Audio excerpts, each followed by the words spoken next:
Hey guys, welcome back to my podcast. Thank you for tuning in.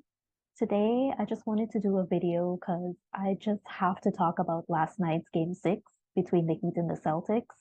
And for those of you who saw the game, you know that it was one of the best games of the playoffs so far. And even if you didn't get to watch the whole game, I'm sure you would have seen highlights. And so you know that it was just a wild, crazy, incredible finish.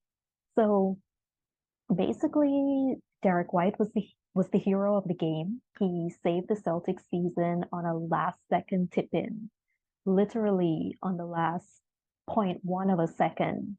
The ball left his fingertips and it was ruled a good basket, resulting in a 104-103 Celtics win and a game seven on Monday, which is not the ideal situation for Miami to be in, as a game seven on the road is going to be immense pressure for them. Um, but I want to just do a recap of some pivotal moments from the fourth quarter. And this is going to be accompanied by some videos just for the benefit of those who didn't get to watch the game and just to refresh our memories as well. So Miami took their first lead, and I'm just going to read from some summary notes that I made here. Miami took their first lead since the first quarter at around somewhere around the 7 minute mark of the fourth. So at this point, it's 83-82. And this comes off of a Jimmy Butler putback at the rim. And on the possession before that, Duncan Robinson had hit a huge three to cut the lead to one. And I just want to give credit to the Miami role players. Um, Caleb Martin was carrying the team in the first half. He and Gabe Vincent have been so instrumental to this Miami playoff run. And luckily, they got Gabe Vincent back from ankle injury because he didn't play in game five. So luckily they got him back. And then they've also got Max Strus and Duncan Robinson. And all of these guys have been integral to Miami's success in the postseason. And they've been balling consistently all throughout the playoffs. So I just wanted to recognize them for a second. Um, anyway, after Miami took the lead, Bam Adebayo gets called for goaltending because he grabbed the rim as Jaylen Brown was going for a layup. And he also fouled Jaylen Brown, so it counted as an and one. In addition to that, he gets called for a technical foul for arguing with the refs. So we're talking about a 4 point swing in Boston's favor. And this is just after Miami had taken the lead. So let's look at the video clip. The rim at it. Oh, right there to brace himself. Right. So as you can see, he did grab the rim, which was ruled basket interference, goaltending, which resulted in 2 points for Boston, plus the foul, plus the technical free throw. So after that, there was this incredible block by Al Horford on Bam, which I have to show you guys. And credit to Boston's defense. Their defense has been stellar in the last two games. And last night, they really made things difficult for Bam and Jimmy. Um, Al Horford played excellent defense on Bam, and that's not necessarily something that you'll see show up on the stat sheet, but he has played a vital role on the defensive end. Also, Boston did a good job sending help defense at Jimmy and forcing the ball out of his hands. And it completely took them out of their rhythm because they couldn't get any shots to fall. So let's look at this block. Point shot. It's a Horford rebound stolen by Lowry. Oh, block by Horford. Is what he brings to this team defensively. I mean, what a beautiful rejection here by Horford. So as the minutes are winding down, Derek White hits a huge three, and Marcus Smart gets an and one to put the Celtics up by 10 with just about 4 minutes left in the game. But the Heat fight back as Jimmy decided to be more aggressive, attacking the rim, getting fouled, getting to the free throw line. They also came up with some timely stops on the defensive end, which allowed them to get back in the game. And credit to Bam for protecting the rim. He didn't really show up much on the offensive end, but he certainly was a factor defensively, especially down the stretch. So fast forward a little bit, Jimmy hits an enormous three after struggling all night, and they cut the lead to four. Then on the next possession, he gets fouled. He makes one free throw, misses the second one. Caleb Martin grabs a huge offensive rebound and kicks it to Duncan Robinson, who misses a wide open three for the tie. Look at this. Here comes Butler, 7-point game, approaching 2 to play. Butler with a long shot of three. Jimmy Butler just... They've been here a lot more than Boston has. Coach, I got to ask you, do they come back and go to that zone? With offensive rebound, Martin. Robinson for the tie. So now we're just around the 1 minute mark, and there's a missed free throw by Jaylen Brown, and then on the other end, there's a Jimmy and one. So it's a 1 point game with under a minute to go. And it's at this moment that Bam comes up with a humongous block on Jason Tatum. But what happens? Duncan Robinson again with a crucial miss from three. Shot clock at 4. Tatum inside. Lost it. Got it. Rejected by Adebayo. Rejected by Adebayo. Robinson for the lead. Rebound Tatum. Out to... So now we're under 24 seconds and Miami has to foul. So they foul Marcus Smart. He misses one and makes the second one, so Celtics are up 2. Miami does not call timeout. They do have one timeout left, but they don't use it. They're just going to play it out. So Jimmy drives with Horford on him to the corner and gets fouled on what was initially ruled a 2-pointer. And it gets more interesting here because Boston challenged this foul. And upon review, it was found that Jimmy's feet were clearly behind the 3-point line, and he clearly got fouled. This resulted in Jimmy being awarded 3 free throws instead of 2. And in true clutch form, he hit all 3, putting Miami up by 1. Now, the clock issue was pivotal here because time was added. So the clock stopped at 2.1 seconds when Jimmy got fouled, but 0.9 was added to make it 3 seconds for Boston's final shot, which ended up being a deciding factor in the win because Derek White had just enough time to get the tip. I think that this was the right call because I slowed the video down and the foul does occur at just about the 3-second mark, exactly when Al Horford swipes his arm down. It was just around 3 seconds. So I think the refs did well to get that call right.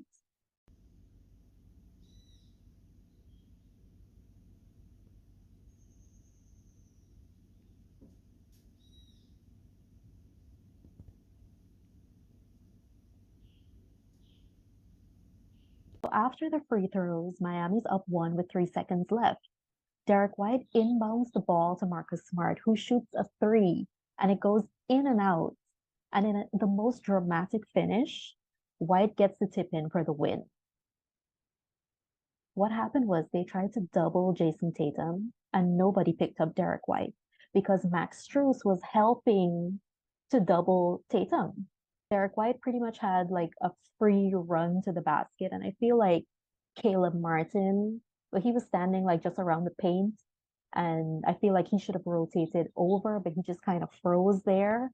And the replay clearly showed that it was a good basket. The ball was off of his hands before time expired. White will inbound.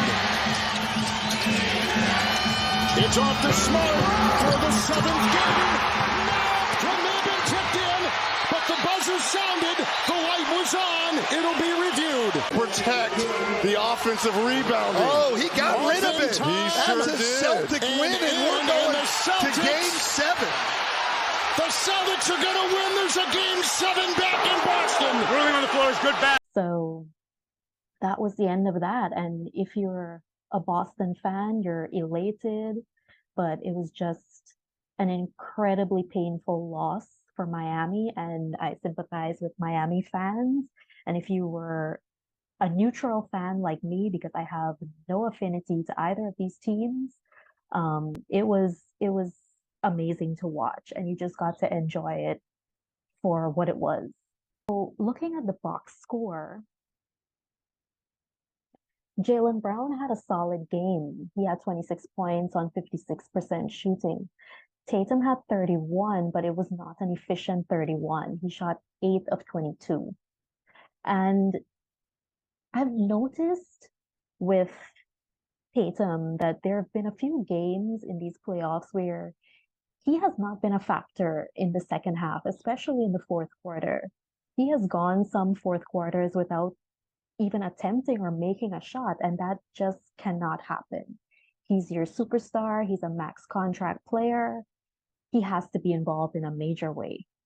Marcus Smart had a solid game. He gave them a big boost, as well as the hero of the game, Derek White. Um, for Miami, Butler shot 5 for 21 and Bam 4 for 16 from the field. They've got to be better.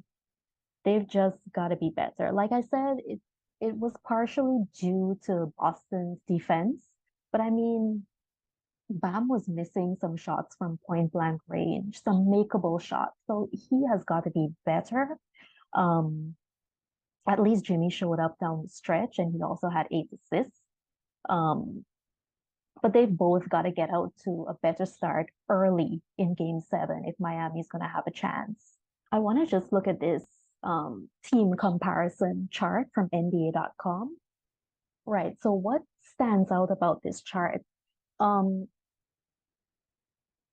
we can see that Boston had a lot of turnovers in comparison to Miami, so they were a bit sloppy with the ball. Look at the 3-point percentage. I find that Boston, they kind of live and die by the three.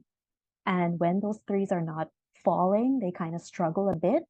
Believe it or not, both Jaylen Brown and Jason Tatum had no threes in the entire game. No threes between the two of them. Brown shot 0 of 4 from three and Tatum 0 of 8 from three. So they had no threes. As a team, they attempted 35 threes and only made 7 of them for 20%. Boston had 10 more points in the paint. Um, they also had a few more second chance points because they did secure quite a few offensive rebounds, and those are the little things that matter, and those are winning plays, and those are things that can help you win a game. Securing offensive rebounds and getting second chance points. Um, and what we notice here is that Boston had quite a bit more fast break points. So they did get out in transition and they won the fast break battle here. So as I'm getting to the end of my video, I just want to leave you all with something to think about. So we all remember when the Bucks lost in the first round. In Giannis's final interview, he said, "There's no such thing as failure in sports. There are good days and bad days. Sometimes you're successful, sometimes you're not." So the question is, if Miami does blow this 3-0 lead and they lose game 7, what do we call that? Is it a failure or is it just a lesson to be learned or what? For me personally, I'm kind of looking at it as a failure. Just because you were just from the perspective that you were in prime position to win. And I mean, winning was well within your grasp, within your reach, and you just let it slip away. And especially since your stars haven't played particularly well in the last 2 to 3 games or so, I would personally classify that as a failure. The other thing is, how would that impact Eric Spoelstra's legacy as a coach? Because I believe he is 5th on the all-time list of playoff wins as a coach. Before I close, I want to show this graphic by Clutch Points that shows the results of series that have been 3-0. So here we have some playoff history of series that have been 3-0. And we can see that the majority of them have ended in a sweep. 92 series have ended in a sweep. Quite a few of them have gone on to game 5 and ended in game 5. But as you can see, not many of them have reached a game 7. So the Celtics have already done something that's extremely rare by pushing it to game 7, by forcing a game 7. And we all know that if they do win game 7, they will make history because no team has ever come back from being down 0-3 in the playoffs. And remember that Jaylen Brown and Marcus Smart did say after game 3, they said, don't let us win one. And that was kind of a warning because what they were basically saying is if we win one and we start to gain a little bit of confidence, we're not going to stop. And so said, so done, because now the series is tied and they have game 7 on their turf in Boston. So that was our analysis of game 6. I hope you enjoyed this video. And if you did, please like the video, share the video, subscribe to my channel. Also, feel free to comment below with any input that you might have, or even your predictions for game 7. I'd love to hear from you guys. And, I'd love to interact with you and engage with you further on more basketball conversations. So here's where I'm going to sign off, and thanks for watching and see you next time.